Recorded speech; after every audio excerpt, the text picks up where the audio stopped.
Welcome to Accountable Love, home of the LoveSnobs, where love is a group journey. My name's Aziz. I'm Jerry. And today we're just gonna recap the shows that we had since it's, we're winding down in the new year, new season. So yeah, we're wrapping up season 2, and we're celebrating an anniversary. So we're making 2 years podcasting in January. So we thought that maybe we'll go through some of our old shows and talk about our most liked shows, some of our difficult shows, and our entertaining really hard, shows, and yeah. Home of the LoveSnobs, LoveSnobs, LoveSnobs.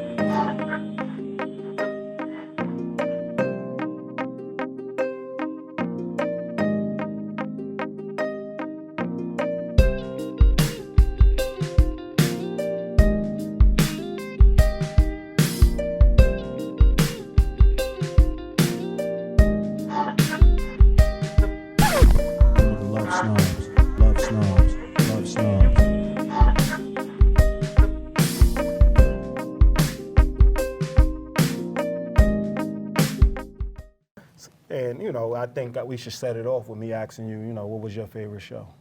My favorite show was The Story of Us. Me not to talk to her. Well, I was talking to her. We walked up the stairs together and we were talking, but she had another guy she liked in her gym class, and she asked me not to talk to her because she didn't want him to think that we was together. I didn't say not talk to me. I said I didn't. See, the thing about Aziz, he's always been affectionate. So whenever we would see each other, we would always give each other a hug. But when we went to summer school, I did have my eye on a guy there that I had a crush on for a while. And so I asked Aziz if he could just slap me high five and not hug me. Yeah, see, this is where it gets crazy. Because, she hugged me every other time. She hugged me anytime she seen me. She seemed excited. And now all of a sudden she was acting fly. So, I just was telling her, like, okay, go in the gym class. Then you stopped speaking to me, right? Wait up. I said, go in the gym class with your loose spandex. Okay. I think that, it was a great episode to start the second season with. A lot of people have a lot of questions about our relationship. Oh, they have a whole lot of questions about the dynamic. Yeah, so we did the episode. The male and female dynamic. Yeah, and we did the episode wanting to shed light on our relationship, how it started, how did we get to the place that we are at today, and to kind of clear the rumors of, are we dating, are we not dating, are we having sex, are we not having sex, are we having, it was just all these weird... It was really just the episode to clear the air on our friendship, on our partnership, on our, us being co-hosts, being male and female, we dated before when we was really young. And now it's I guess since we're 40, since we're really young. 25 years ago, you know what I mean? So how people still just see that portion of it versus the fact that we have evolved into friends, close like family. I mean, I would say friends are closer than family, as we say all the time, because we pick them. But I would say that, we have evolved into that place where you're like a sister. I can see you naked and it would probably be nothing. That's not you're going to go right now. I like to flip it on you. Wow, that's funny. It just won't even go that route. Likewise, I can see you in your birthday suit and won't think anything of it. So it's been so long that we have, it's really platonic. Yeah. I know you're an attractive human being. I know you're an attractive woman, but at the end of the day, I can't see the same attraction that other people see. I watch men's heads still turn, and I'm like, this is just Jerry. You know what I mean? So I think that's what a lot of people, and obviously there's still questions out there for people. It's 26 episodes of our show, so people still didn't see the first episode, so they still have the questions because our chemistry, how we go about doing things, things of that nature, like how we have great chemistry. Yeah, so if you ever want to, go all the way back to season 2, episode 1, you can get a feel or get an idea of who we are and how we got to the place that we are today. And plus we evolved, we got better at it. Yeah, we did, yeah. So it's funny to see that first episode to now. I agree with that. Because the chemistry just got a lot stronger, and it's better that way. So what would you say your most difficult episode was? I would say, what do you bring to the table?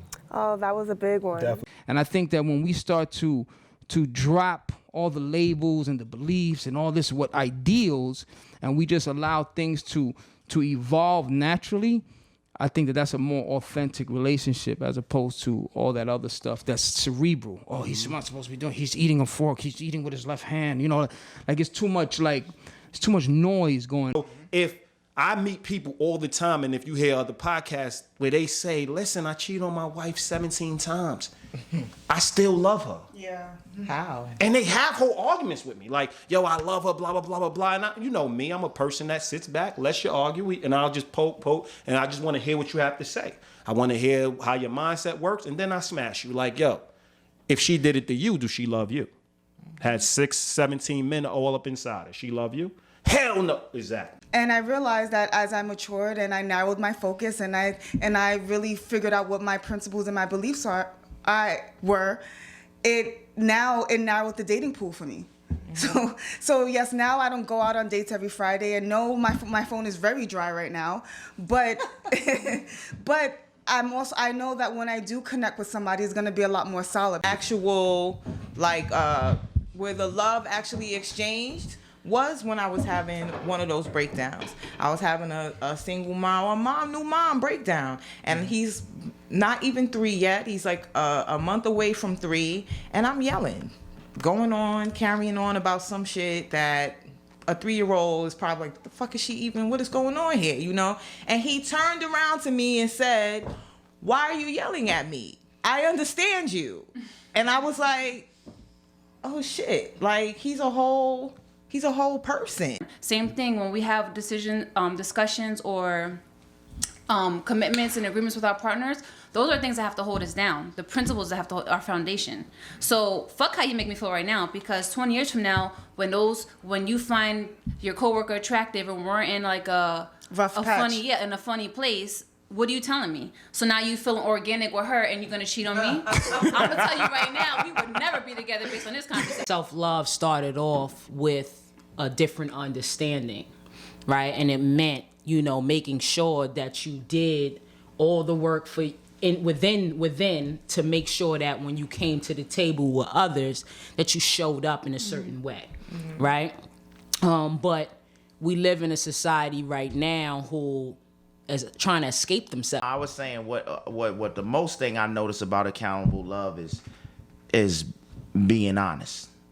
Like, be honest all the time. Because I'm not saying you can't have 2 or 3 different girls, but you just can be honest. You don't have to have a girlfriend to be with 2, 3 different women. You don't have to. Why did you have to have this girl to have these 3? And it goes back to acceptance again, because a lot of times the guys won't, and it happens with women too, but guys, and to your point, they won't be honest with that girl that wants the monogamous relationship because she has something that they want. Definitely. They selfish. Exactly. I took the word out of my mouth. So that selfishness is what makes them keep that girl around. Maybe her ass is fatter.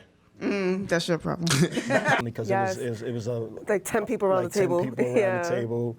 We wanted everybody to have a voice, everybody to tell their story, everybody to explain what they bring to the table, and then we wanted the dialogue to go smooth where everybody had a say. And we was passing the mics around and making sure everybody had a chance to speak. Yeah. So like navigating through that, we're used to just, having a guest, going back and forth, incorporating the guests, having their views, and then we just have a natural discussion because that's what we want. Yeah. We want it to be very natural.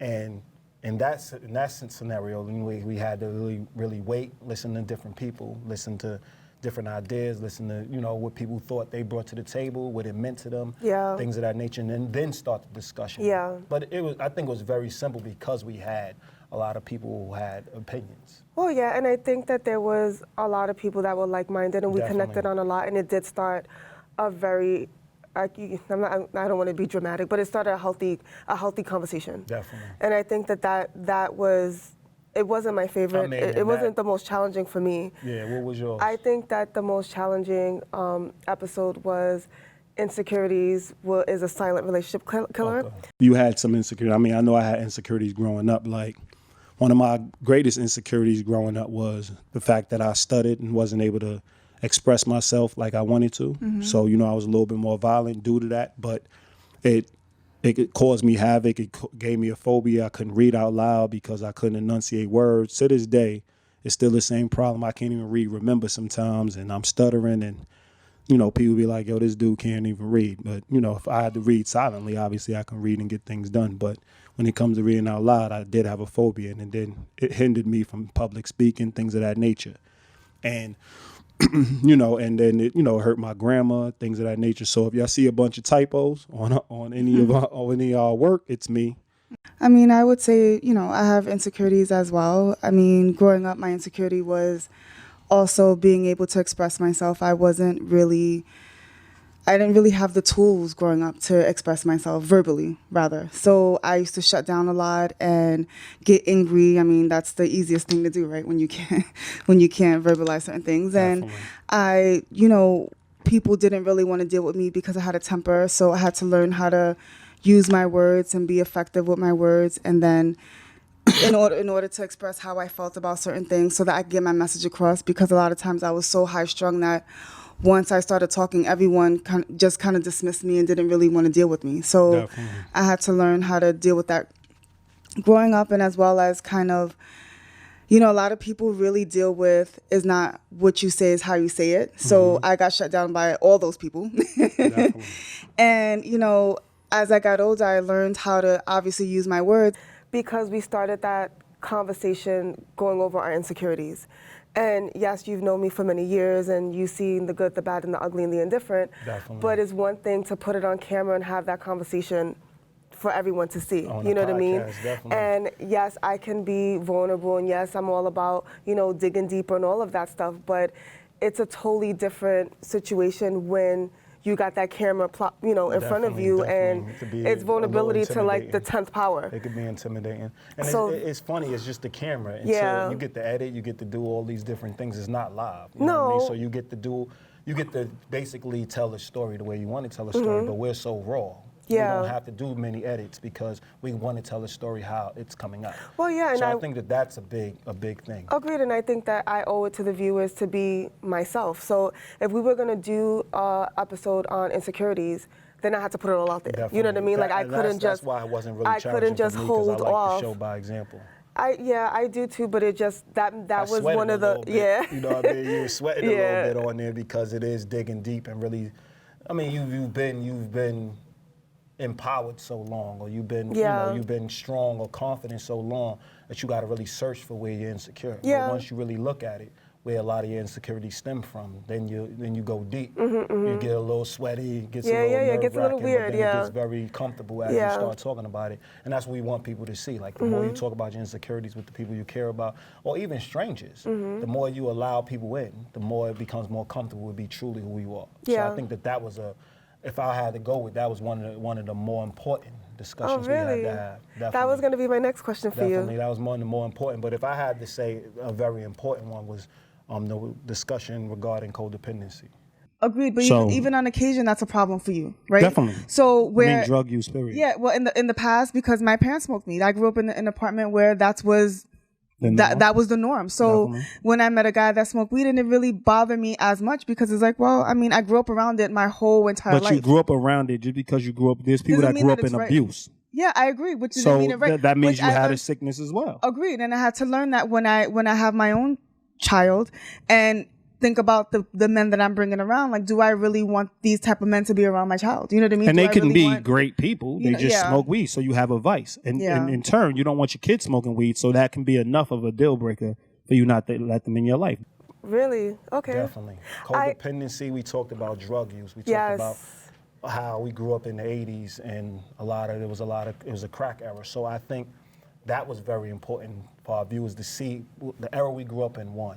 Two, how a lot of people justify codependency and how we built love through a system of codependency, because a lot of our parents grew up in that era. And it was just very weren't in the unhealthy, best- yeah. it wasn't in their best, when it wasn't at their best. Yeah. It wasn't in the best state of mind. And then they're raising kids, and then this love and this transfer of what love is, and you're taking care of your parent. You know, I had a lot of friends that were taking care of their parents. I know, which is so sad, yeah. They believe that's what love is, so they go into partners Where they're taking it's a codependency. Yes. And it kept on, you know, It's it a keeps cycle, on it's a going. vicious cycle. Definitely. So I thought that discussion was really important until we did Are You Ready for a Commitment?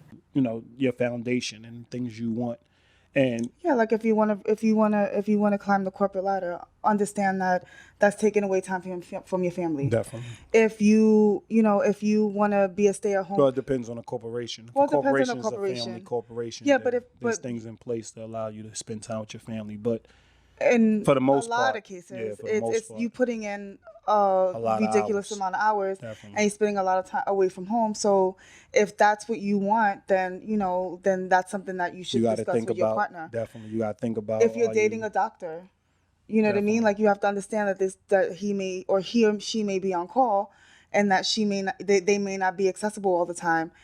Is that something that you are okay with? You know what I mean? Like I think is those things as well. It's who I think it's really important to figure out who the person and yourself hold near and dear. Like Definitely, because I'm some not people's spending- yeah. occupation is what Is they their want to life. get back Yeah, to the world. exactly. So- Definitely. There are people that sign on together to be swingers. Yeah, You get what I'm saying? And then when we look at it, one person like, really how- doesn't how want to could swing you? no Yeah, more. yeah, yeah. And then it's like we look at that person, the other person is the bad guy because they want to continue to do it. But that's the relationship they signed on for. Yeah. You know, like there's certain times where you signed on to be, maybe the male signed on to be a stay-at-home dad. And then the woman is making the most money and making and making ends meet. And a lot of men look at that man as not being a man because he's not financially taking care of a woman. But if the woman is able to take care of the man financially, Yeah. he's able to take care of the house and the children. I think why is that a diminished role based on the fact that, he's choosing that route. Okay. Like, I think that was a really impactful conversation.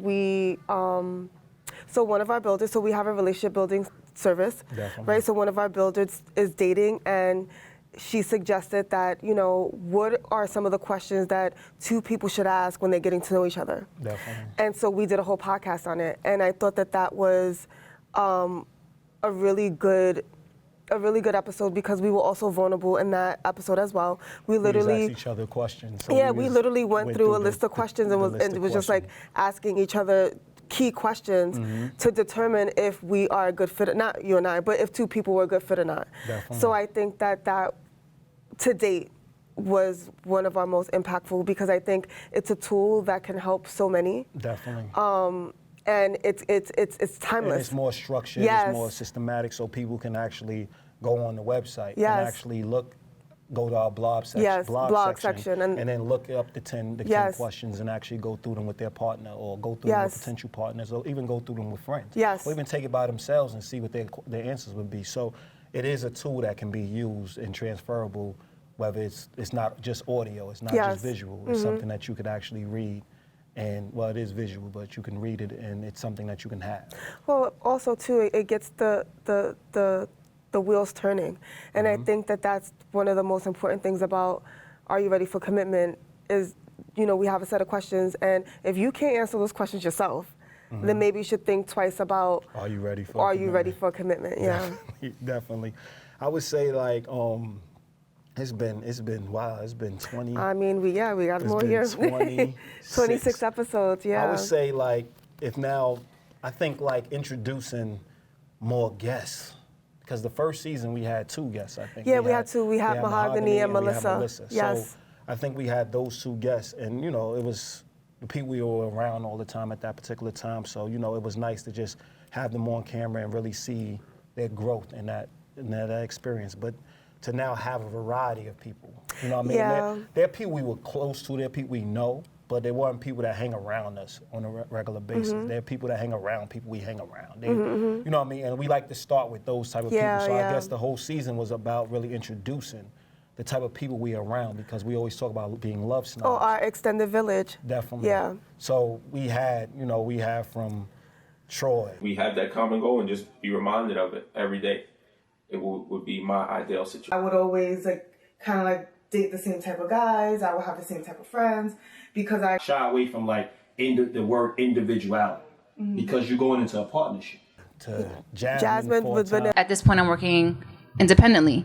And so, a situation came up where he checked me about my level of honesty. And I thought, wow, it's not just within us, it's also who I am outside of us, and how who I am outside of us also reflects us. there 4 times. Your mom was on there twice. But through the generations and growing up, that's basically where I got my base from. That once you're in a committed married relationship that it's till death do us part. Which was The great. Village, that was. Yeah, that was a great episode. Understanding of what a word means, but really can mean the opposite, right? So, I know chastise to be somewhat belittling, right? Definitely. And that shouldn't even be happening behind closed doors. Right. So exactly. So my Initial. not want to say question, but when I heard that, I thought to myself, I mean, essentially, we wouldn't be chastising each other anyway. Like, does checking or correcting someone's behavior automatically equate to chastising? Well, to some people, but not to us. But not to us. I know, but that's, I mean, But I that's, mean, like, that's my point. we would have to look at, like, really dive into the definition of chastising. Well, I'm not looking at chastising. I'm talking about just bringing somebody accountable for what they just did. Yeah, so that's I another enjoyed thing that that I one. think people, that's another one that one makes me feel like warm and fuzzy. Definitely. Like that's another episode that we had, and it answered a lot of questions too, because we are not only, we podcast, and we also believe in having a village and making sure that, you know, we have a support system that, you know, come together and I mean, we move mountains. Making sure everything is linked, making sure everything is a system we can rely on, making sure like friends are extensions. Yeah. Like most people look at friends as just, they live their own lives. Yes. We look at friends and we as come together extensions. for either to problem solve or when things kind of hit the fan, but Or the party. But yeah, it's really about us living our day-to-day life. Like somebody you can rely on, Yeah. somebody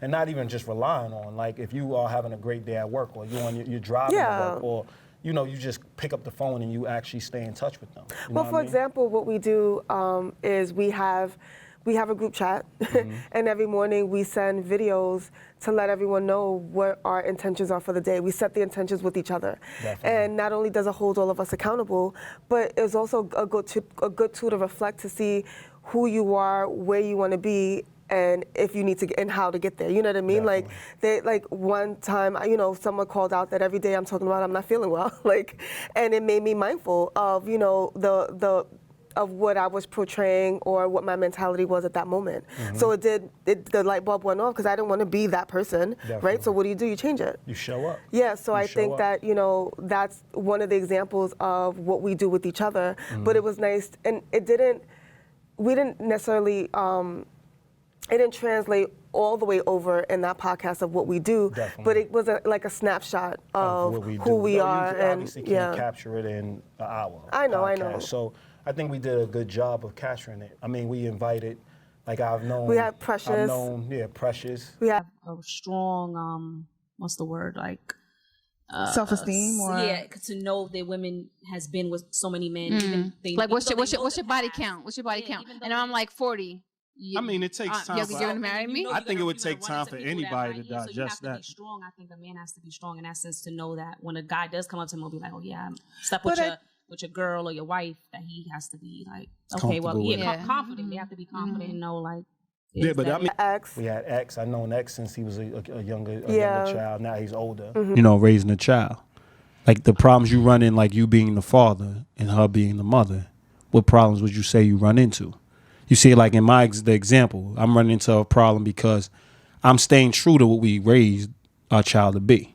Yeah. She, on the other hand, is like sometimes our doing her problem own is thing. similar to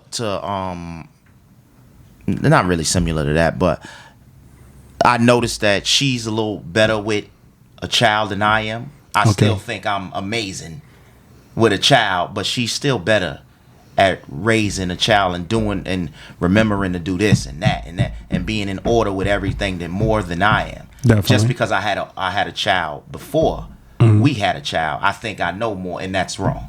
You know what I mean? Like he was a kid. I mean, I'm only 3 years older than him, but 18 to 15. Yeah, that's a big is difference. Big. So Yeah. like I met him when he was about maybe 12. Yeah. You know what I mean? So to see him grow to the person he's grown into, that was nice to see. Chris came twice. Well, That's one thing I mean, we have to be more passionate about our relationships. And when it comes down to holding each other accountable, sometimes it takes that. Like it takes you have to have the passion to actually help your significant other, your friend, whoever it is, to actually, you know, make that change. So you have to actually cross that boundary. Mm-hmm. You know what I mean? When you're passionate about something, you're not thinking about how they're taking it. You're saying what you need to say. You're talking how you need to talk, and you maybe you're doing it respectfully, I guess. But at the same time, you're saying whatever you need to say, and that's what needs to happen. You need to have that you know, that raw passion to get to, you know, to say what you need to say. You know what I mean? And and hold them accountable for whatever it is that's going on. To know how they met on the internet and what's the process. So, one of y'all can take the mic and then give us some explanations. Well, I think I had a little bit more experience with it, 3 times. One episode we talked about internet dating. Well, we did the internet dating. We did one with Laura. Okay. And then we did one with Jennifer, but we lost the one. We lost one. The footage yeah. of Laura and Chris. But so Chris has always nice. been a good sport too. Like he's always down and willing to be on the podcast, it's nice which to is see cool. How he has grown too. Like I met him in college. Yes, as a younger person, because I was older than him when we was in school, and he was just wanting to play basketball and then want to go to school and want to go to class. And I'm like, we're going back and forth about him doing what he needs to do. And now the type of person and type of human being he is and the type of integrity he has, it's nice to see. So I think we had, all went. Yeah, going to the kids, what would your belief be with that? Because now you have a child. You have a child, so introducing, somebody new to a child. Oh, how do I feel about that? Yeah. Like, how do I? Oh. How do you go about it? Gosh, it's a very touchy thing. I dive in. I see what I'm dealing with. You dive in which way? What do you mean? In terms of conversation, like I really just take that time to figure out, who I'm dealing with. Okay. I definitely don't. I've gotten advice, from even my elders, both ways, in terms of how soon I should introduce, someone to my child. But I go off my gut, for that. I've never introduced him to someone. Or went to, she's very vocal and very open. We had Mahogany who people don't want to put in the work. I just feel like so many people just have this, they got blinders on. Nobody's dealing with reality, everybody's dealing with fantasy. So there is no balance because everybody thinks everything is just supposed to be peaches and cream. Yeah. At when? Like we live on Earth, where there's seasons. It rains, it snows, and then you get sunlight, right? That's the same in your life. You're gonna have days where it's just like it feels sunny, and then you're gonna have the rain days. But you always, when you live in New York. We live in New York. We know their seasons. Yes. The people who complain about snow and rain drive me insane. Yes. Who's always she's a camera ready. She's like, so what's going on? Yeah, she's a staple, and she she shows up and she makes sure she even works behind the scenes. Well, that's what I was gonna say too. Like she's super supportive. Definitely. She's really savvy in the production room, and she's always camera ready. She's always willing to get behind the camera. So and she also encouraged us to even be on camera. To take this to the next level. So because we was really hiding behind it. Like, I sure was. We were like back to back in the room. Yeah, like we was just podcasters. We wanted to just be audio. Yeah, we actually gave them a visual. And that's thanks to Mahogany for having that vision. And Aziza and Jennifer, and Laura. Let's talk about this off camera. Yeah, let me drive. Go ahead. The love part. I think accountability was a little easier. For love? The love part growing up in my family it's always been difficult. There wasn't too much love going on there. It was more of like, do what I say or punch you in your face. Oh, whoa. So it wasn't really like... That's yeah, far. It wasn't really like, we love and you get hugs and kisses and everything is great. It was very difficult. Laura was a good one. Oh, because, Laura really unpacked some stuff. And what was cool about Laura was she was willing to talk about any and everything. And I'm not saying that all of our guests are willing to talk about everything, but she also went back, she shared some childhood stories and connections she had. Connections she has with her mother. So that was nice. That was nice to see, to the point where it trickled on Facebook somewhat when the episode came out. So.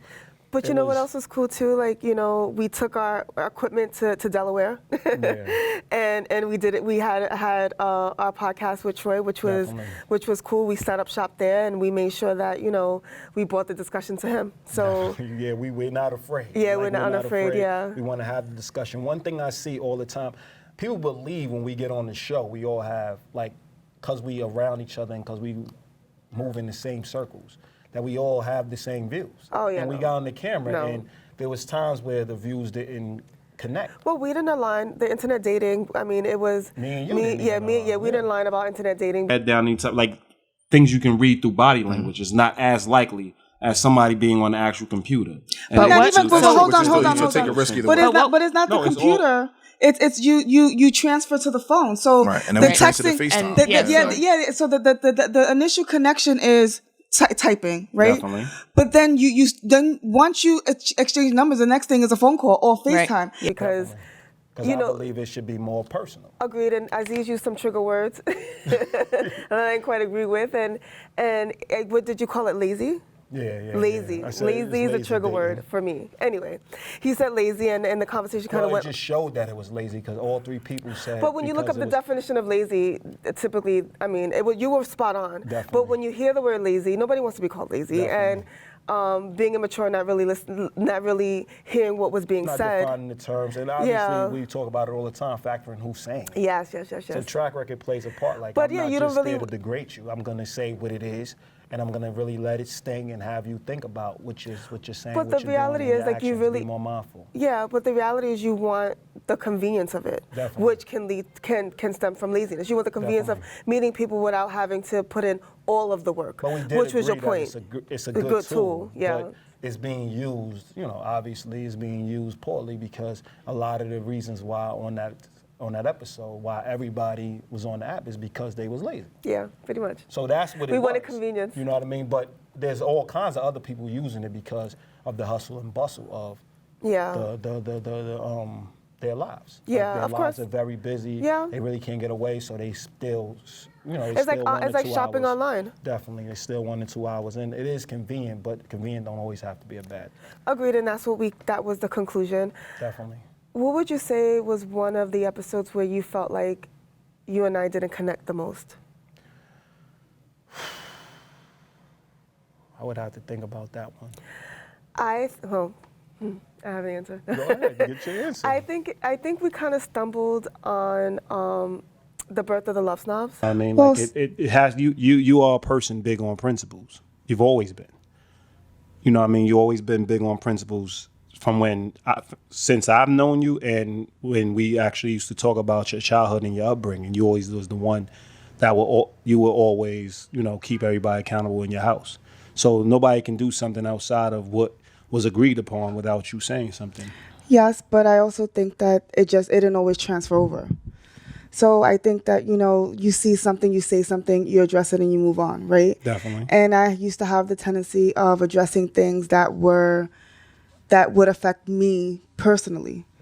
Okay. I think that our chemistry was quite a little off. It was weird. It was weird, and I don't know, we probably just finished arguing. I'm thinking of the one that there was one that we just argued before we got on camera. But we did amazing though. That was the one with the yellow sweater. I remember that day. Like we did 2 back to back, and we argued just before it.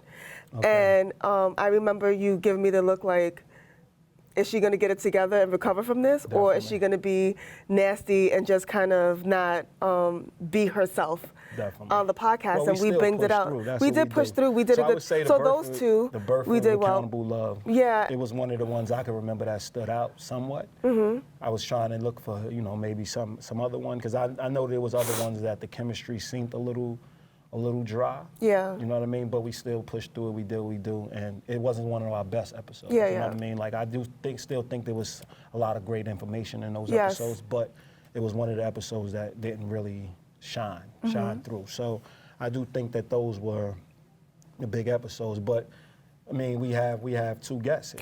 We sure do. We have 2 guests here, so when Yes. we come back, we'll be introducing the 2 guests we have. Absolutely. They came back, they were guests, and they came back to, come to the recap To do our show. anniversary special. Definitely, so that's great. Yeah. Yeah, accountable love is important work because it's challenging people to start a discussion that needs to be had with their relationships. Really, it's rewarding. It's nice to be in that position or be able to be that person to partner with Aziz to put something together to help somebody else. And we inspire them to actually go out and really strengthen their relationship. It's really important that people start to really think about why they have relationships with the people they have relationships with. So accountable love is about providing that equal and healthy environment from the start of your relationships and making sure your friendships, your romantic relationships all take shape in the right direction.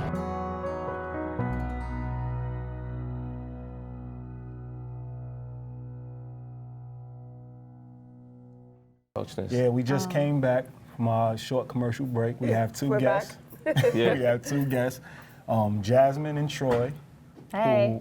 who both came to the podcast. Y'all seen them on the second season. Yeah. Home of the Love-Snobs. And Jasmine, you've seen Jasmine actually, like 10 4 times. Yeah. And then Troy came once. Hopefully he'll make an appearance in the third season. What was your experience like? It was humbling. I think growing up with you guys anyway, we had a lot of conversations about, just in general. Mm-hmm. And I mean, I guess I was a little nervous just doing it for the first time, not knowing what to expect. Definitely. But overall, it was a great experience. Yeah, nobody would have known that you were a little comedic because you was dead serious he was that dead day. serious, yeah. Oh, That yeah, day, yeah, you was yeah. dead Yeah, I was serious. cracking jokes, She's you were cracking like- jokes. My man was like, nah. It's the classic. You know like, what's crazy? Nah. I feel like the sense of My humor throat was just subsided dry. as I got older. Yeah, It just started definitely. to dull down a little bit. Yeah, I mean, you gotta sprinkle it. You gotta Yeah. be, you gotta be more mindful. What about you, Jasmine?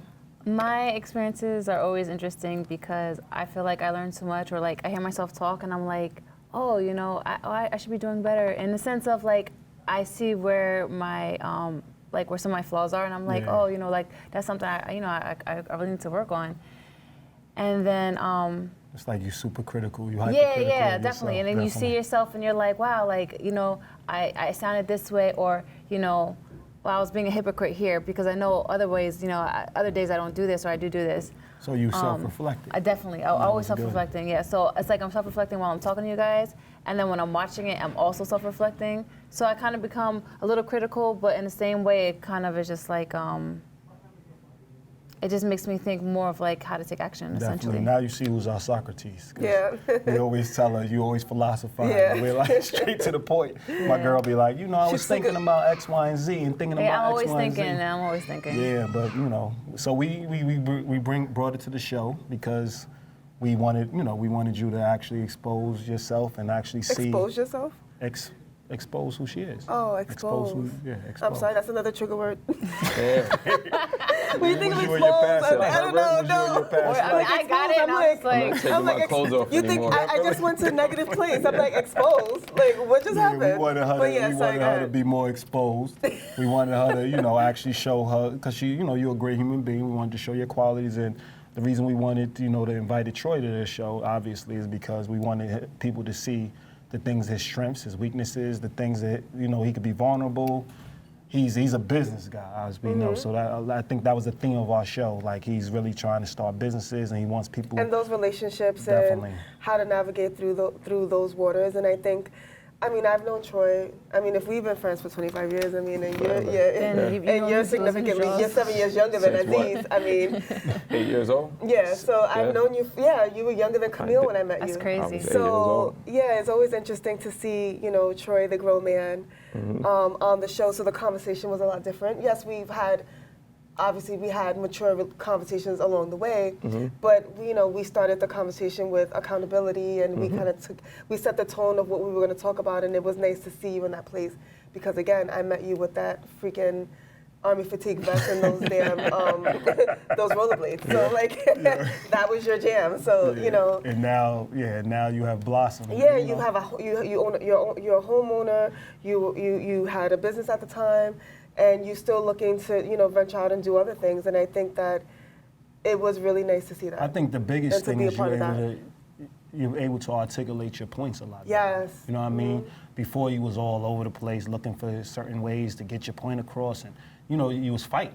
Yeah. Now you're actually sitting down having dialogue. And obviously we're brothers, we still go back and forth all the time. But I think like now having discussions, you're able to actually have a point, pinpoint that point, and actually get it across. You had a direction. You came on, listen, I want people who are more driven in the same direction Yes. I'm driven in. They don't have to be clones of me, but they have to make sure we like-minded and we on the same page. And I think it was nice to see that development. You know what I'm saying? And see that growth. I think that's very important. You know what I mean? Troy, did you watch yourself? Yeah. What did you I'm think? critical of myself too. So what I seen from me watching myself in the video was that you could pinpoint the nervousness. You could see where you are and where you kind of like going over the same thing, and you actually thinking about what you're about to say. And I'm like, wow. But it's funny because I was going to ask you, are you critical of yourself while you're doing it right now? Are you thinking of the images? And while you were saying that, while you was pointing that out, I was looking at you and seeing if you were even thinking about how you look or how you're coming across or how you know, the words. Yeah, of course.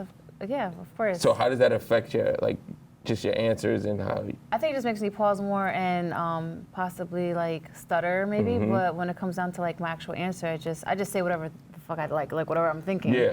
It's just a matter of how I'm relaying it. Like, you know, I might end up being repetitive or. And that's exactly the feeling that I yeah. felt actually shooting that first show. Definitely, and it didn't come across that way. Like when watching it and listen, it never comes across as we think the same of ourselves. Like, But that's what I'm saying. When you are critiquing yourself, it's always going to be like zoomed in. And I think that's a big thing when it comes to being accountable in love, because nobody's going to critique you harder than you critique yourself. So the fact that people are so scared of other people's opinions, it kills me, because you're critiquing yourself as soon as you wake up. Get in the shower. 24/7. Put on clothes. And then when you get out there, you should have a strong confidence of what you're relaying. And then you're so nervous about what other people, or how other people will perceive you. Yeah, that's true. And I think our unit is a great unit. We had like great people on the show. I think people want more people that are controversial. Yeah. More chaotic people. But we're trying to teach people to be accountable in love, so we need people who wants to join the discussion, not people who want to distract the discussion. So I think that that's important, and I think that would have been the nerve-wracking thing, because we not always on the same page when it comes to background. So that would have been the nerve-wracking thing for me. But I was like, let your story be told. I want to hear what you have to say, and we had the dialogue on camera. And I think the more we have that dialogue, the looser you will be anyway. For sure. We didn't even on camera, I don't think we agreed with everything, but we did come to a common ground where you do want somebody who is more like-minded. They're working towards the same goals you're working towards, not necessarily the same exact goal, but they have the same mindset. You know what I mean? And that's all we're talking about. A lot of people hear accountable love and they're like, oh my God, it's so rigid, it's so structured. No, we're just talking about honoring a promise. Yeah. If you want to be a polygamist, honor it. Yeah. If you want to be an entrepreneur, honor it. If you say you're somebody's friend and this is what the friendship is, we're going to actually build a business together, stick around and build that business. That's what we're saying. Like, be accountable. If you want to sleep with other women and you're with one woman and you let her know and she's okay with it, that's an agreement. Do your thing. You know what I mean? We're not talking about just monogamy and just Christianity and just Islam and we're talking about everything. Yeah. Be accountable for what your words mean, and don't just say your words and change your mind. Everybody's thirsty with this change movement. Yeah, we forever changing, that's a guarantee, but it's the things that are stable that actually allow us to commit. And people don't really get that. It's moving and it's honoring your word. You know what I'm saying? We could all change. I could change my mind tomorrow, and then what happens? The structure falls. Absolutely.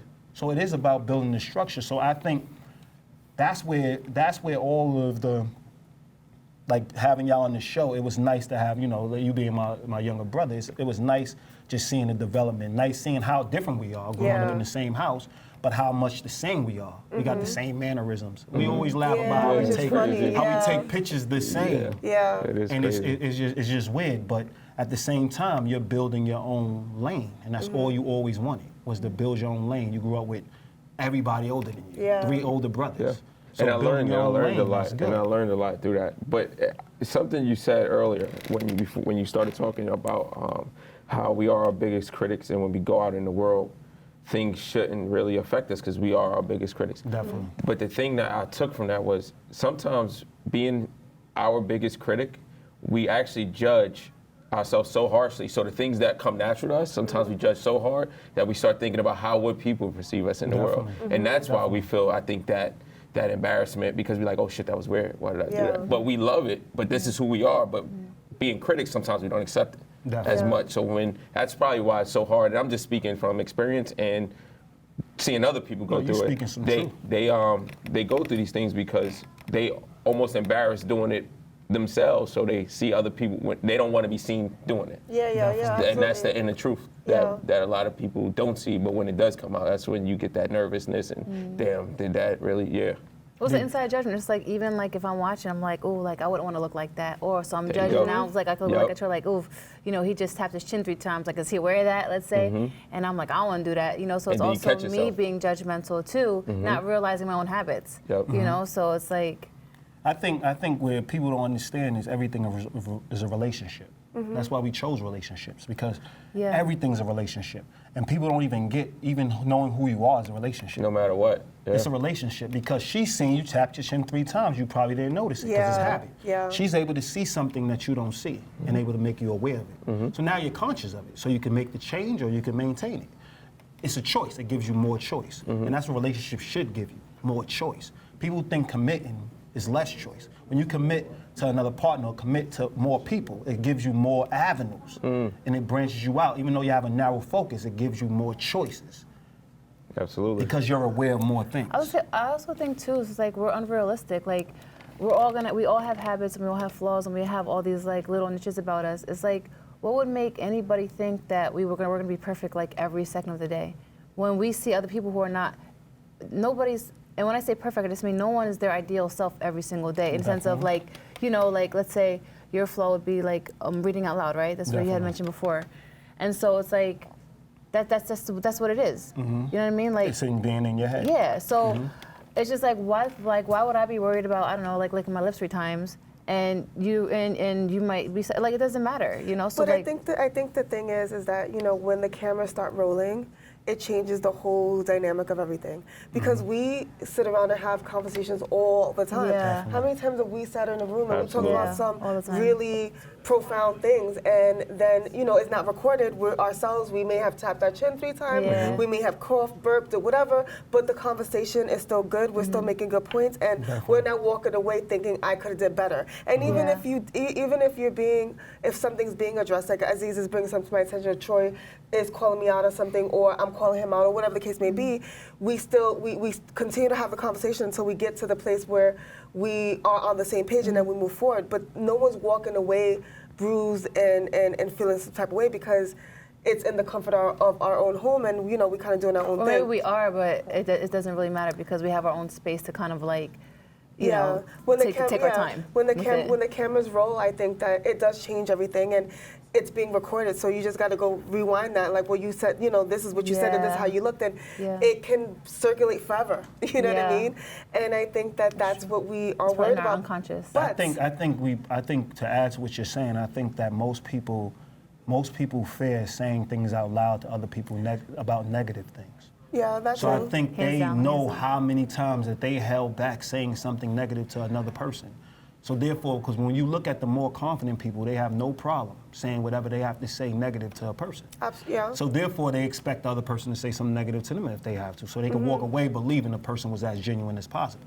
But people that live in their head and never say the negative but say all the positive, they walk away always thinking that another person has something negative about them to say, because they're not saying the negatives. So I think that that's where it becomes a little, and obviously we talk about it being accountable. Like, being accountable in love just means they'll open up, positive, negative, deal with it and see if your relationship can sustain it.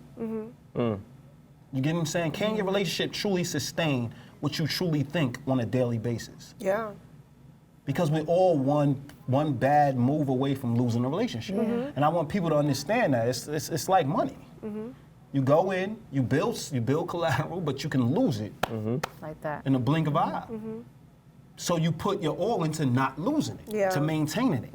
Once you have something valuable, you work hard to maintain it. Everybody goes with this growth and like always going higher. No, you maintain it. It's so hard to maintain something. It's easy to grow something. It's easy to lose something, even easier. Yeah. But it's hard to maintain something, and that's what people fear. But that's in every aspect The of life. stability. Yeah, absolutely. Like everything. Like you think about anything that you put up, that you plan on doing. If you can't maintain it, that's what people fall short all the time. They either Absolutely. They look like at your the mall. weight, Yeah. muscle gain, and anything. That's well, all those finance, things, yeah. all of it. Yeah. But once it's if you can't, and that's why they say that you should really only work toward things that you can actually maintain. If you can't maintain it, then maybe you should, Sustainability. you can't. You really shouldn't be doing it. And I think that people overshoot. And I mean, I've done it before. Well, you're the where- majority. You are the majority. A lot of people Yeah, like like that. they, you know, they take on way more than they should, and they think that because they all they can see, all you know, at the time you think is the end goal, all you want is that end goal, and you overshoot, and you realize like, damn, I'm running at an 8-minute mile that I really can't maintain right now. Definitely. I think most people try to just do it alone. Yeah. And I think that's our biggest message. Don't do it alone. Get a team. No successful person will ever tell you that either. Definitely. That they've done it alone. Definitely. Only the people who fail will tell you Definitely. they've done it alone. What did y'all get from, like, let's say, being introduced to accountable love? Yeah. Like the idea of accountable love. Honestly, just it really makes you think. It makes you reflect on all your relationships and really kind of analyze how genuine and how true these relationships are. It's like I literally looked at every single relationship that I had with my family members, and it's just like saying I love you. Like even saying I love you changed for me because it's like do I really love you? Like I have no fucking clue who you are. Like we're my cousin, let's say, but I know your first and last name. I know your parents. I know what happened maybe a third birthday. That's all I know. So do I really love you? You guys don't really have a solid relationship. So it's like, I was like, what in exchange, like what can I say about you that I know about you that makes me love you? Like I can't say. And so because you care about your bloodline. Exactly. So it's like I care about you, but the love is a whole different thing. When you think about accountable love, it's like I need to know who you are to be able to love you, to be able to care for you, to take the time to commit to you, to negotiate, to draw up a contract of what I can give and what I can take. And we don't even have that contract. Definitely. So do I love you? You know what I mean? So for accountable love, to fully answer your question, yeah, like it just makes you really reflect on all your relationships, the depth of them, and made me think about future relationships and like how I'm going to carry into those future relationships and kind of questions I will ask. Definitely. You know, where before I wouldn't have even asked, like I had listened to a prior podcast, and we were talking about like, what's your purpose? And when you think about that, it just seems like a general question everybody throws around because a lot of people don't know the purpose, right? So it's like, oh, you know, I don't know, one day I'm going to do this. But you don't think, okay, now I'm committing to, let's say now I'm with Troy, I'm committing to Troy. Troy doesn't know what his purpose is yet. But now he wants to go to fucking Africa and help the kids. And I'm thinking like, that's not what I want to do. Huh? Welcome to Kanye West. You know what I mean? So exactly. So when I'm looking, I'm like, this is what I bought into. You know what I mean? So that's a question that I probably would have said, you know, I wanted, my main base is in New York, right? But I also want to support you in your dream. And then 10 years later, his dream is to not be in New York. You know what I mean? So these are conversations that, although there were some questions I knew to ask, there are also some questions that made me think in a whole different manner. So accountable love makes you think outside the box. It makes you really look at all the things that we kind of ignore day to day and like really be like, yo, you know what I mean? Like having how many sex partners, I'm like, yeah, I'm gonna ask that. You know what I mean? But what does it really say about the person who had tons of sex partners and let's say got somebody who's more committed than somebody I can find? Like it really just makes you really think about those things. Definitely. How about you? What was the question again? Oh, my bad. Yeah. What did, like, when you heard the term accountable love, how did it, after the podcast, how did it change? Like, when you actually hear accountable love? I don't know so much of a change for me. It just made me more aware of who you keep around you. Your immediate circle and the people who you pour into are those the people who are going to be there pouring back into you and making you your better self. And that's what I got from it in a nutshell. But yeah, that's it, actually. That's it. Well, that's good because we ran out of time anyway. We ran out of time. Thank you, Jazz. Thank Jasmine. We want to thank Troy for coming and joining us in our recap show. We appreciate it. I mean, I hope everybody have a great Christmas and a great New Year. Holiday. Have a great holiday. Excuse me. Have a holiday. Yeah, have a great holiday. Have great holidays. Period. And a great New Year. Just in general, overall. My name is Jerry. My name's Aziz. Peace.